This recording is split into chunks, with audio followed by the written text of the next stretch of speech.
dañuy dalal suñu gan Cheikh Oumar Sy la moom mooy jiite observatoire suivi des indicateurs de développement économique en Afrique di OSIDEA ñu ngi lay nuyu di la ziar Cheikh Oumar Sy di la dalal jàmm. maa leen di fay di nuyu waa plateau bi yëpp di leen remercier ci invitation bi di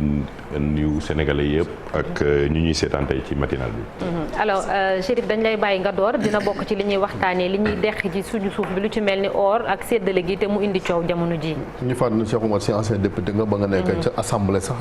nekkoon ngeen ci benn réseau des parlementaires yoo xamante daal justement li naan ressources naturelles li mu génne yéen a ngi ko doon saytu donc ñu bëgg a dem nag li nga xamante ni mooy ca Kédougou ak zone boobu yëpp Saraya parce que am na lu ci forum civil def benn rapport ne 300 milliards yoo xamante ni daanaka gars yi ngay gas or bi surtout Endawa mi nga xamante ni quand même filiale am di Sabodala Gold Corporation am nañ ko. laaj bi nag mooy lan moo mën a tax ñuy jël milliards yooyu ñoom di ko séddoo te communauté yi maanaam askan wi nga xamante ni seen dëkk fa la or yi nekk ñoom duñ ci gis seen bopp. waaw merci beaucoup bon c'est vrai que ñun ba ñu nekkee assemblée nationale dañu tegoon réseau bu tudd réseau pour la bonne gouvernance des ressources minérales ñu yëngatu loolu ci yëfu code minier bu bees bi ñu ñoo ci liggéeyoon projet de code minier bi continuer di liggéey ci li nga xam ne mooy pétrole beeg gaz bi bon précision bi may indi par rapport ak li Birahim wax Birahim a lancé un cri du cœur parce que Endeavour Mining c'est la société mère te 300 milliards yi muy tudd c'est sur 3-4 pays parce que Endeavour Mining mu ngi Sénégal mu ngi Côte d'Ivoire mu ngi Burkina mu ngi Mali loolu foofu la 300 milliards yooyu en dividende yëpp globalement jógee mais boo jëlee tey par exemple la maison mère ici c'est SGO fay na à peu près 48 milliards li nga xam ne tey mooy état du Sénégal yi nga xam ne 18 milliards yi waaw Sabodala Gold Corporation 18 milliards yi presque mu ngi ko def ci ay taxes ak yooyu dividendes yi ay 930 millions te état du Sénégal moom 10% mais li ñu constaté ñun de manière générale nii actuellement en juin bi ñuy wax nii 2022 fay nañu à peu près 48 milliards à l'état du Sénégal mais li tax Birahim wax ko mooy fi ñuy tudd yàggul keroog gis nañ ba ñuy lakk oto yi di lakk kii parce que mënoo comprendre tamit bu population bi déggee yenn ressources yi nga xam ne ñu ngi koy tirer à Sabodala di ko tirer ci seen zones yi te yow boo fa demee pauvreté bi continuer fa y a un problème c'est vrai di nga dégg ñu ne def nañu RSE jàppale nañu mairie bi def lii jàpp nañu mairie def lii mais quand l'État du Sénégal dit que j'ai l'ambition de faire du Sénégal un hub minier mais kon Sabodala heure bi hub minier la hub minier la dans le sens où Saraya Sabodala Xosantoog yooyu yëpp tey population bi waroon nañu gis ne seeni dundin mu ngi changé parce que tey foofu la ñuy génnee hors du Sénégal. mais ce n'est pas le cas. ce n'est pas le cas parce que xoolal 430 000 onces d'or la ñuy génne loolu mooy objectif te am nañu objectif yu yokk ko ba nga xam ne dina dem 1,2 million d'onces d'or ça veut dire que y a des ressources qui sont là boo demee Canada fi nga xam ne Endeavour Mining foofu la bokk man dem naa ba Canada dem naa ba Sudbury visiter ay mines dugg souterrain mais la zone minière boo fa demee da nga yaakaar fii du zone minière parce que les populations sont impliquées dans le développement te tey mënoo am sañ-sañ dugg ne da ngay jël ressource dëkk bi tant que population yi ànduñu ci ñun ba ñu demee dañ Canada mais dañu fekkee benn séance boo xam ne c'est une société minière presque pendant 10 ans mu ngi bëgg am permis bi mais c'est bloqué par les autochtones parce que gisaguñ ci seen bopp mais zone minière boo ko waxee ak hub minier mooy tey Sabodala boo fa doon dugg di nga dégg usines yi di riir di nga gis population bi au moins ñu gis ne koom-koom bi mu ngi feeñ ci ñoom mais booy dugg ci biir tey Kédougou tu vas difficilement lui changer parce que la mairie reçoit combien la mairie reçoit 700 000 elle a reçu 700 millions 700 millions yi fan la dem il faut ñu interroger wu mais c'est peu par rapport ak population bi seen attente mais c'est peu par rapport ak li nga xam ne mooy ambition Sénégal def ko benn hub minier donc ça pose énormément de problèmes et puis ça fait plus de 10 ans quand même qu'on en parle. mais société civile bi aussi du rek état bi war nañoo am une société civile bu forte boo xamante ni moom it dina jouer rôle. waaw mais tey li ngeen xam yëpp ci wàllum mine li ngeen xam yëpp ci wàllum problème yi ñuy jànkoonte c'est la société civile Forum Civil a fait un travail excellent dans les zones minières ONG 3D l'a fait nous-mêmes aussi nous l'avons fait récemment Lex Africa a fait un truc sur les impacts sur l'environnementaux avec le projet pétrolier gazé loolu tey xaaral ma sànni la xeetu di c'est pas les journalistes qui ont allé chercher l'information nous sommes allés sur les zones minières ñun société civile pour l'anecdote dañu demoon man delluwaat naa fa nekkatuma député j'ai trouvé un conflit très grave entre Sabodala ak les populations du village de Sabodala fi nga xam ne or bi réellement foofu la nekk dañu leen tabaxal ay kër ñoom ñu ne duñu dëkk ci kër yi parce que ba ñuy tabax kër gi modèle bi ñu leen fa bëgg a dogal nee nañ ñun du loo xam ne méngoo na suñu culture. seen culture waaye. foofu yàlla def mu taw ba mu tawee pan de miru benn kër gi wadd ñu tombé ci loolu ñun sax ba ñuy tombé ci loolu waa population bi dañu yaakaaroon ne ñun dañ ñoo fay parce que j'étais avec des députés dañ ñoo fay pour ñu mën a ñëw défendre Sabodala. Au final ñun dañoo négocier ak population bi def benn délégation population bi jël Mountaga kii Aziz Sy indi leen assemblée nationale fii dañu régler problème bi ba ñu décider ñoom bàyyi tabax kër yi yàq ko mais aujourd'hui il y a de très sérieux mais Thiès rek boo ko jëlee le scandale avec ICS GCO ak Thiès ñoom it dinañ tudd bari na ak ICS mais ICS moo gën a scandale ICS lu muy jël di yóbbu même les travailleurs yi nga xam ne ñoom ñooy dawal ay camions ce sont des Indiens c'est-à-dire que les métiers yi nga xam ne tey sénégalais bi mën na ko def léegi bañ nañu ba indien bi moo koy defal boppam mais y a même des repris de justice yoo xam ne ci benn dañ leen tëj ci biir site bi mais doo xam amuloo benn visibilité et jusqu'à l'heure où je vous parle les ICS ne se conforment pas au niveau code minier donc il y a énormément de pertes de revenus dans ce secteur-là et c'est vrai que l'année dernière on a déclaré que l'État du Sénégal a reçu 167 milliards mais c'est très peu par rapport ak ressources yi nga xam ne tey ñun am nañu ko. Cheikh Oumar Sy ñu ngi doon wax ay jamono ci fonds de péréquation bi ak d'appui aux collectivités territoriales léegi ñuy xaar ay pétrole ak gaz ndax finalement du ñu retrouver wu comme yi ñu amoon rek bien vrai que moom njiitu réew mi ñi mu àndal dañuy dalal xelu askan wi ndax du ñu dundaat li nga xam ne waa Sabodala ñu ngi koy dund waa ñi nekk fële Mboro ak GCO ak ñoom ñëpp ñu ngi koy dund ICS. oui fonds de péréquation bi sax da nga ay réer parce que dañoo toog ba 2019 xam naa sama waaj dina ci benn enquête après 2019 toog rek état bi décidé que fonds de péréquation yi ñu waroon joxe c'est caduc à partir de 2019 ans c'est-à-dire qu'on est resté presque jusqu'à 9 ans 10 ans di collecter di ne collectivité territoriale lii la ñu war a recevoir lii lañ leen di sédd ñu toog ba 2019 état a décidé de manière unilatérale avec le ministère des finances que fonds de péréquation yooyu c'est caduc léegi dañuy recommencer waat ça veut dire que li collectivité territoriale doon xaar pour dimbali seen askan pour ñu restaurer séddale leen ko gisuñu ko donc c'est une perte aujourd'hui on va vers le pétrole et du gaz il y a aucun réel mécanisme de contrôle yuy wane ne dina am impact ci biir population yi parce que toute l'erreur fu muy demee muy dans une bonne partie de la société civile mooy dans une bonne partie de l'État une bonne partie des journalistes on met trop de focus sur la RSE mais la RSE c'est même pas 2% wala 1% ci exploitation yi ñuy def yow nga romb ne ko tabaxal naa la kër te moom jël na benn terrain 2000 mètres carrés wala 10 hectares ne la may naa la ci 300 mètres carrés mais vous imaginez un peu l'incohérence parce que mosoon naa dem Saint-Louis ba au tout début ba ñuy wax affaire du pétrole ak gaz bi ma jànkanto ma ñëw seet si benn gouverneur la première chose que le gouverneur dit non ñun kay fi ñuy xaar nii mooy waa BP ban RSE la ñu fi defar man ko mais c'est grave mais le pétrole c'est une économie c'est ça il y a des effets indirects yoo xam ne moo ëpp solo balaa ñuy wax revenu di ne non Sénégal dina gagner 51 milliards c'est pas ça le plus important c'est de se dire am nañu pétrole ak gaz comment faire une centrale à gaz à Richard Toll pour que tout le nord du Podor puisse se développer et être une agriculture agro-industrie viable électricité bi fa doon jar 100 francs jar fa 10 francs mu créer compétitivité loolu la Dubaï def loolu la ñeneen ñi def ils se sont pas concentrés sur les revenus ils se sont concentrés sur le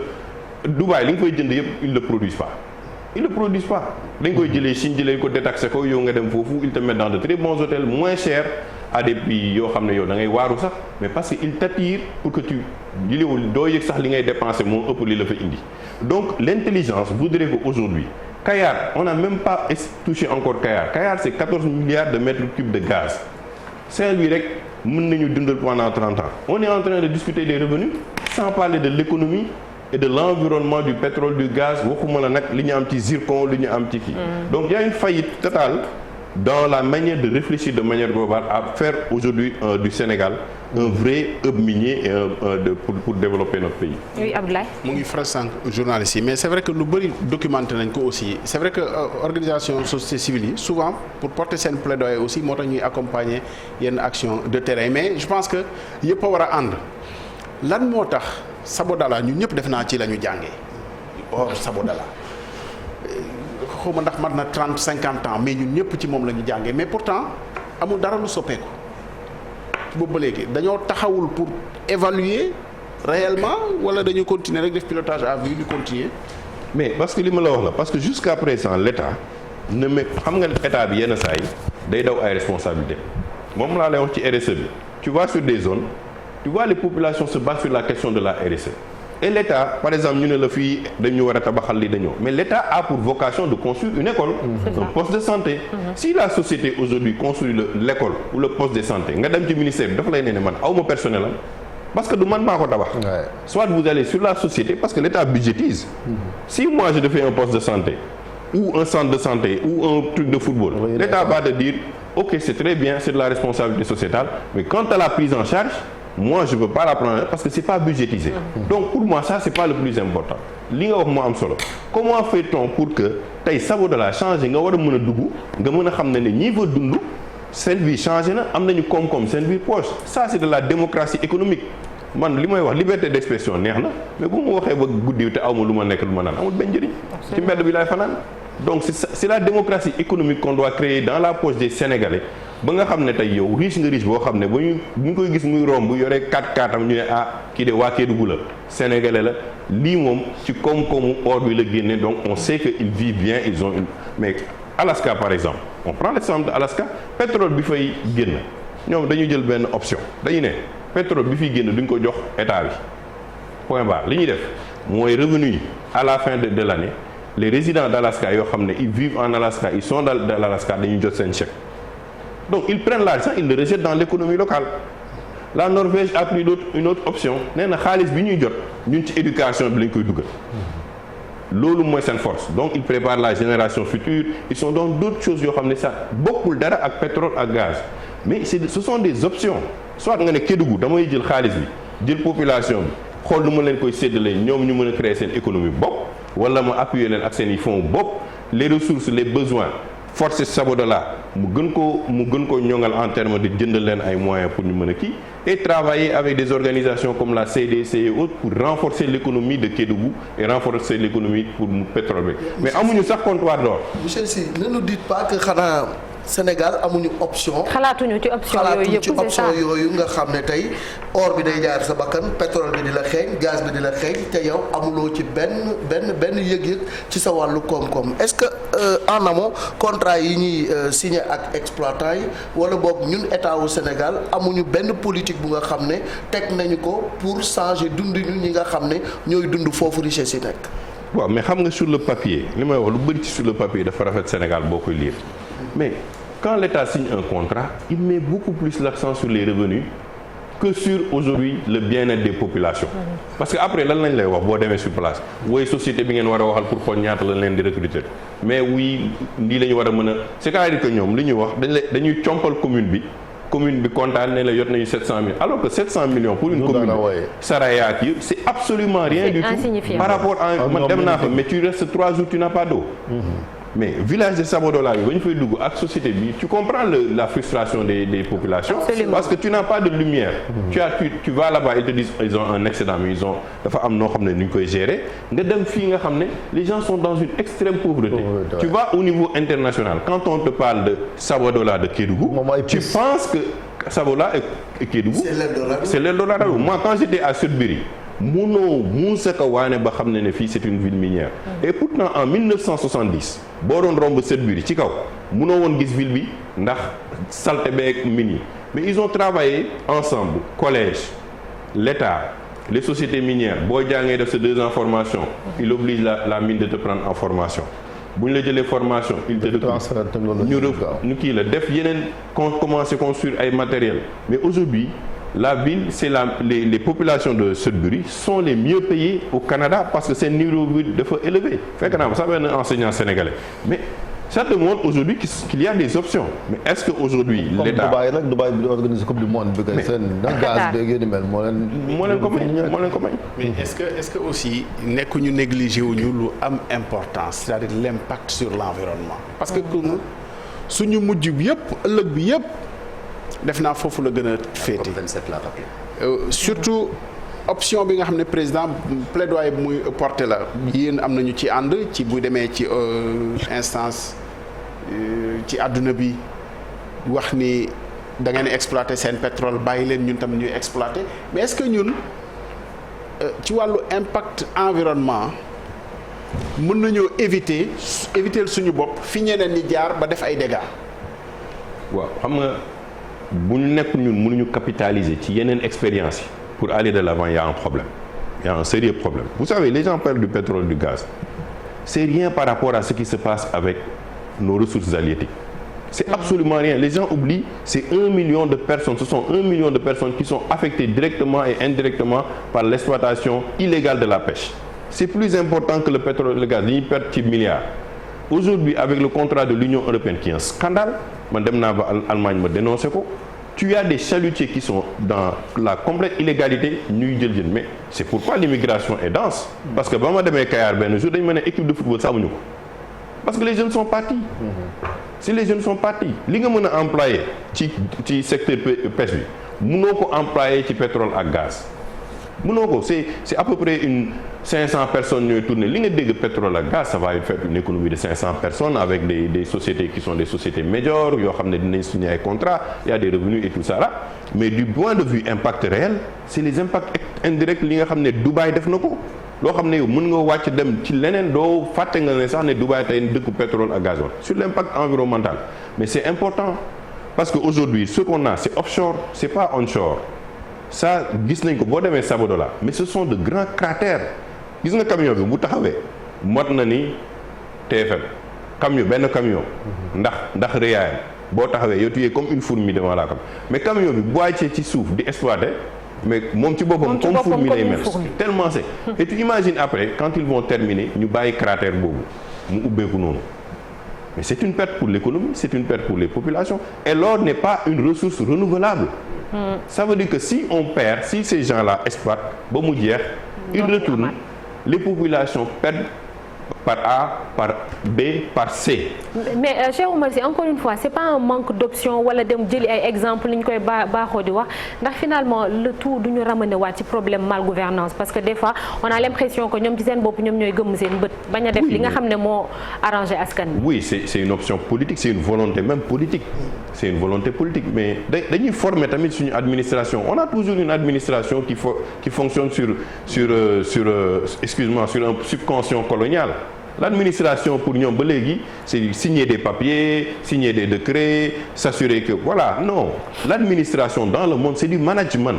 C'est du marketing management. Tu tires les maximum d'intérêt envers toi. te loolu Sénégal defaguñu ko ba léegi parce que boo demee di dem seeti gouverneur yi. Mais comment tu peux imaginer quelqu'un qui est dans un bureau qui n'est pas à Kédougou mu dagg benn périmètre jox ko benn société te musu fa teg tànkam xamul ban impact lay am ci population. On l'a vu ba ñu demee foofu ñu ñuy wax waxu RSE. On nous a amené des femmes ci benn périmètre bu ndaw ne ñu ngi def RSE ñu ngi kii mais femmes yi bu ñu egsee xam nga lan lay wax directeur baa ngi taxaw mu ne léegi dañuy woode jox ñu ay kii pour ñu arroser. pour ñu wane ne ñu ngi def maraîchage ñu ngi def affaire yooyu. Et c'est scandaleux. Moi j'ai vu tellement d'exemples sur ces questions que muy nekk tey ICS que muy nekk SGO. que xamaguñu tey lan muy am. GCO. Mais il y a énormément d'impact négatif sur notre environnement, d'impact négatif sur notre économie. Ñun tey bay bi ñu ngi wax mu ngi cher. Comment tu peux imaginer que le Sénégal qui am ICS amoon Senchim. C'est-à-dire que tu as du pétrole maintenant. C'est-à-dire que tu pouvais produire ba jaay toute la sous-région Senchim. Les ICS obligés ñu tëj Senchim. C'est la seule structure.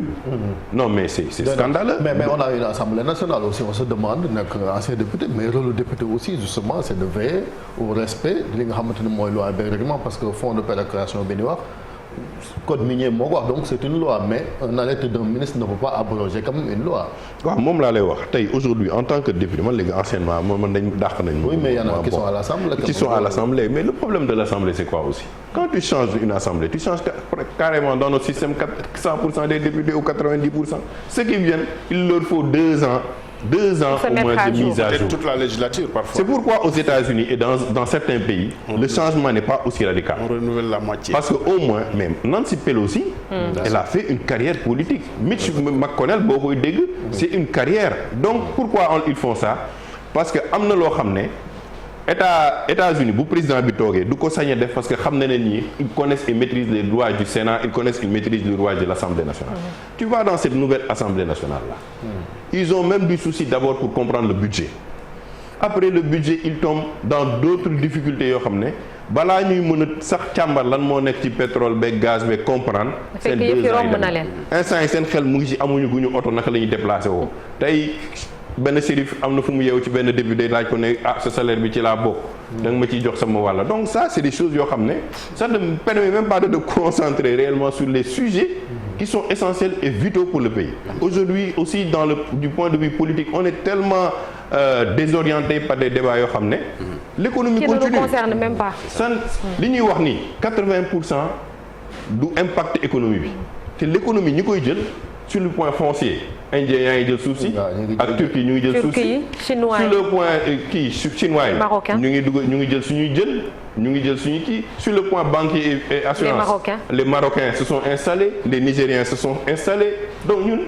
on respecte notre terme comme on l'a dit ñun dëkku teranga la. kon ku ñëw rek ñu dalal la bu mujj gi ñoo ci loru. c'est là où je pense que foofu lañu defee erreur waruñu woon ne Sénégal dëkku teranga la dañu waroon ne Sénégal dëkku jàmm la parce que jàmm boo ko waxee am na lu koy encadrer. mais teranga mooy ku ñëw bokk. et puis ku ñëw bokk boobu nag de plus en plus mu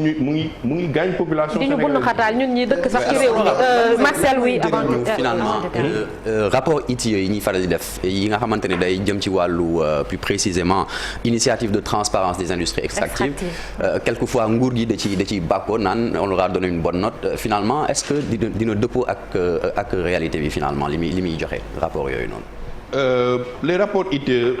c'est bon ça montre qu'il y a de la transparence qu'il y a vraiment on a beaucoup plus de chiffres on a beaucoup plus d'éléments de kii mais xoolal butéelu ndox bële la bouteille qui est là-bas tout à fait bu ñu la koy jaay day am ndox c'est transparent boo ko vidé c'est encore transparent mais ndox bi fan la dem c'est un peu loolu laay wax instant c'est pas parce qu'on dit que les rapports de ITIE sont transparents que les populations de Kédougou se sont développées la transparence n'a rien à voir avec le développement la transparence c'est un outil de mesure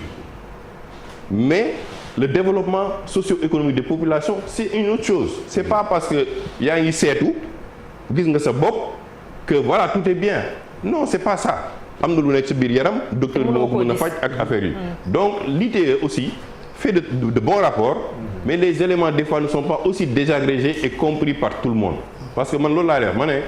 la transparence c'est bon mais man sénégalais boo ma ne tout est transparent te gisuma ne man si sama dundin mu ngi may impacter amul lu ma sens. mais monsieur pour éviter à l'avenir li nga xam ne am na ci yenn zones yi maanaam population yi di wax ne surtout ndaw ñi ñun ñi ngi exploiter fii mais jëluñu suñuy ndaw ñu liggéey ak lu ni mel ndax waruñu jëm aussi ci anticiper ndaw ñi tàggat leen ci les métiers du pétrole et du gaz ñi nga xam ne aussi dañu doon nekk ci zone bi ñuy bayee les métiers de l'agriculture ñu tàggat leen ci ba bu boobaa bu ñuy wax ne jëluñu ñu day fekk ne am nañu profession bi mën nañu ko te jëluñu ñu bu boobaa di nga casse légitimement. gis nga ba ñu commencé wax affaire du pétrole ak gaz. laa leen ne le Sénégal doit prendre une option radicale. L'option radicale qu'on doit prendre c'est au niveau du système éducatif mooy li ngay wax. On prend l'option de dire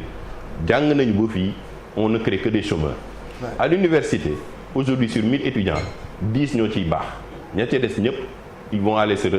defaraat seen bopp. Aujourd'hui tu dis que l'option au Sénégal c'est d'avoir son bac à 16 ans. mais on a quand même l'institut du pétrole qui fait non yooyu amul xam nga li ma lay wax l'erreur c'est peut-être l'erreur li ma lay wax l'erreur c'est de focaliser en disant qu'on va créer que des métiers dans le pétrole et du gaz. Tu prends l'option de formation professionnelle tout court dans tous les métiers. Tu dis qu'aujourd'hui je shift complètement mon éducation en disant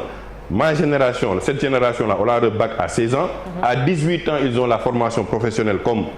métier. 75% iront dans la formation professionnelle. C'est ce que le Corée du Sud, loolu lay def, Allemagne loolu lay def, pays développés sur la formation professionnelle. ñi bëgg dem defi université ñoo xam ni ñu koy defee. Mais aujourd'hui, cette option, quand tu l'as fait, tu as des jeunes qui sont bons dans le secteur extractif. Tu as des jeunes qui sont bons dans le secteur de l'agricole, de l'agro-industrie. Tu as dans l'environnement, tu as dans l'ingénierie, tu as dans tout. Dans les métiers du manuel. Parce que tu as besoin d'une diversité de main-d'œuvre pour construire ton économie. Dernière question, Ibou, très rapidement. Gis nañu yéen a ngi suivre tout ce qui a trait aux industries extractives mais dama bëggoon xam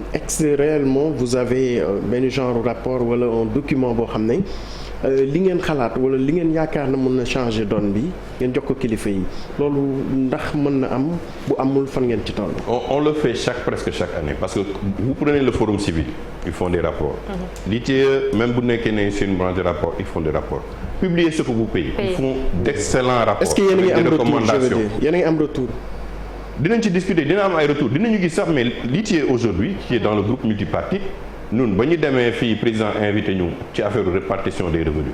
mais c'est nous qui avions obligé le président de la République de nous donner encore plus de temps pour discuter sur les répartitions ba jox leen suñu recommandation le ministère a intégré certaines de recommandations. Code minier bi ñun députés yi ñoo pousse le président de la République ne on va leur donner un peu plus de temps pour ñu mën a l'aider là donc il y a des rapports qui existent. Il y a beaucoup de choses maintenant est-ce que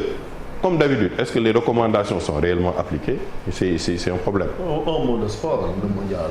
ndax jiitu woon nga fi ko def. yéen ñu doon kii pour fédération bi changer finalement coupe du monde bi semaine prochaine gisoon na ne affaire maillot tamit nga ci doon intervenir ne 45000 dafa cher di wax waxu marketing. non waxuma 45000 dafa cher yow mën nga jënd 45000 moom mën na jënd bu 100000 moom mën na jënd bu 1 million. j'ai dit qu'il n'y a pas eu de politique de marketing. aujourd'hui amul benn sénégalais bu la mën a wone bracelet wala porte-clés yu ñuy yore partout di ko jaay coupe du monde wane ni tey tu ne sens même pas que le Sénégal va à la. c'est ça il y a pas tu n'es même pas dans l'environnement où le Sénégal va en coupe du monde moi quand je suis choqué d'entendre Augustin Senghor dire que les gens viennent acheter les maillots à la fédération. Depuis quand les gens achètent des maillots à la fédération? Tu as Auchan, tu as EDK, tu as des boutiques de relais. Mais fédération mënul am stand aéroport. kuy dem sax coupe du monde wala kuy wàcc tamit. il est content d'avoir 20 millions qui ont été dépensés dans des maillots à la fédération là où tu dois avoir 1 milliard. tu prends Youssou Ndour tu prends d'autres acteurs ñu def fi benn show ne leen jënd leen maillot moo leen dugal ñëpp jënd ay maillot yuuxu kontaan supporter mais il y a pas de politique marketing. merci mais c'est une perte de revenus parce que politique marketing boobu. ñaanuñu yàlla sax li dal Sadio Mané mais Sadio Mané rek li ko dal waroon nañu ci def ñun benn mouvement de soutien économique wane jàppale affaire. Oui. Mais c'est comme si voilà c'est une chose normale on va benn match nawetaan la ñuy jëm non c'est la coupe du monde tu vends ton pays tu vends l'image de ton pays c'est comme ça que les gens te connaissent. Merci beaucoup Cheikh Oumar Sy jiite OSIDEA di observatoire suivi des indicateurs de développement économique en Afrique nekkoon député ñu ngi lay sant di la gërëm bu baax a baax Cheikh Oumar merci beaucoup jërëjëf bonne journée dañuy jàll ci une l'observateur ak journal Record.